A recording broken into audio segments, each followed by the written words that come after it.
রোজাদার কেমন হো যে আমরা লাইনে দাঁড়িয়ে যাই।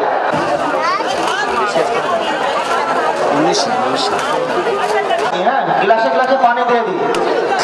আমরা পানি দিতে শুরু করি যেদিকে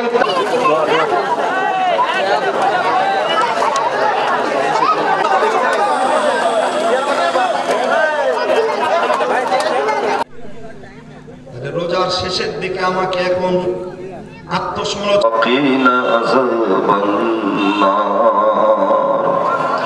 আমরা যারা বাবা হারিয়েছি, মা হারিয়েছি, আল্লাহ দয়া করে আমাদের জন্য আল্লাহুম্মা আমিন।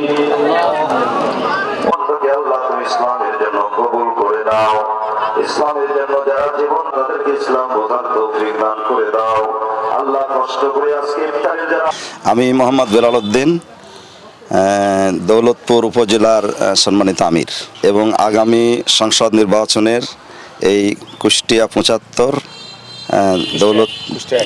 দৌলতপুর 1-এর সংসদ সদস্য প্রার্থী।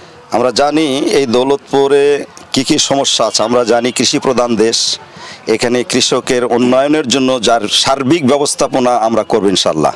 এছাড়া ভারত ঘেঁষা হওয়ার কারণে মাদকদ্রব্যর খুবই দুর্গতি। আমরা চেষ্টা করব মাদকমুক্ত এই দৌলতপুরকে রাখার, নিশাদ্রব্য হিসাবে এই দেশকে আমরা মাদকদ্রব্য মুক্ত করার জন্য চেষ্টা করবো ইনশাল্লাহ। তাছাড়া রাস্তাঘাটের ব্যাপারটাও আমাদের নজরে আছে।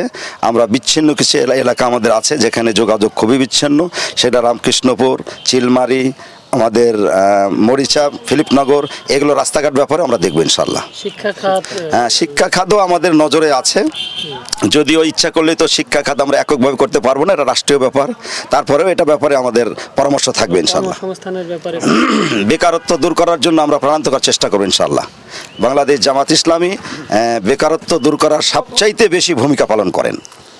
যুগে যুগে আসলে তো আল্লাহর আইন ছাড়া কোনো দিনই কোনো দেশে শান্তি আসে নাই। আমরা সরকার বাহাদুরকে পরামর্শ দিচ্ছি, এদেশে যদি আল্লাহ পাকের আইন, কোরআনের শাসন ফিরে আসে, এই মানসিকতা যদি মানুষদেরকে আমরা গড়াতে পারি, আল্লাহর শুকরিয়া এদেশ থেকে সব দুর্নীতি দূর হয়ে যাবে। এছাড়া বিকল্প কোনো পথ নাই। আমরা মানুষদেরকে এই লক্ষ্যেই বাংলাদেশ জামাত ইসলামী সুন্দর চরিত্র দিয়ে তাদের কর্মী বাহিনীকে তৈরি করছেন, এবং তাদের কর্মী বাহিনী এই দুর্যোগের মধ্যে 5 আগস্টের পরে এত যে সুযোগ সুবিধা থাকা সত্ত্বেও বাংলাদেশ জামাত ইসলামী ইসলামী ছাত্র শিবিরের একটা কর্মীও কোনো দুর্নীতির মধ্যে সংযুক্ত হয় নাই। এতে আমরা প্রমাণ করতে পারি, কোরআনের আদলে যদি আমরা মানুষকে গড়তে পারি, দেশ যদি গড়তে পারি, এদেশের সার্বিক দিক দিয়েই মানুষ সার্বিক কল্যাণ লাভ করবে ইনশাআল্লাহ। আজকে শেরপুর আমরা সর্বস্তরের জনশক্তিকে নিয়ে, এখানে আমাদের সর্বদলীয় ভাইরাই ছিলেন, সব পেশার লোকই ছিলেন, তাদেরকে নিয়ে প্রায় 1400 লোককে নিয়ে বাংলাদেশ জামাত ইসলামের উদ্যোগে আজকে আমরা ইফতার মাহফিল করলাম। সুশৃঙ্খলভাবে আল্লাহর শুকরিয়া ইফতার মাহফিল আমাদের পালিয়ে গেছে। এবং আজকের যে ইফতার মাহফিল হয়েছে, আল্লাহর শুকরিয়া, লাখো শুকরিয়া। সর্বস্তর জনশক্তি নিয়ে সুন্দর সুশৃঙ্খলভাবে ইফতার মাহফিল পরিচালিত হয়েছে। আল্লাহ চাইলে এই ইফতার মাহফিলের শিক্ষা যেন আমাদের ভাইরা বাস্তবায়ন করতে পারে, সমাজকে একটা ইনসাফপূর্ণ এবং দুর্নীতিমুক্ত এবং শিক্ষা খাতকে উন্নয়নমূলক এবং শিক্ষা খাতকে নৈতিকতার ভিত্তিতে পরিচালিত হয়ে দেশ ও জাতির জন্য কল্যাণ বয়ে আনতে পারে, সেই আশা এবং সেই ইচ্ছা আমাদের আছে। এবং আমরা সরকারকে সবসময় পরামর্শ দিচ্ছি যে ইনসাফ ভিত্তিক সমাজ, ইসলাম ইনসাফ ভিত্তিক রাষ্ট্র, মানবাধিকার প্রতিষ্ঠা, এই সবগুলি যেন আমরা সর্বক্ষেত্রেই যেন আমরা একটা সুন্দর সুশৃঙ্খল পরিবেশ সৃষ্টি করতে পারি, এই আশা ব্যক্ত করছে।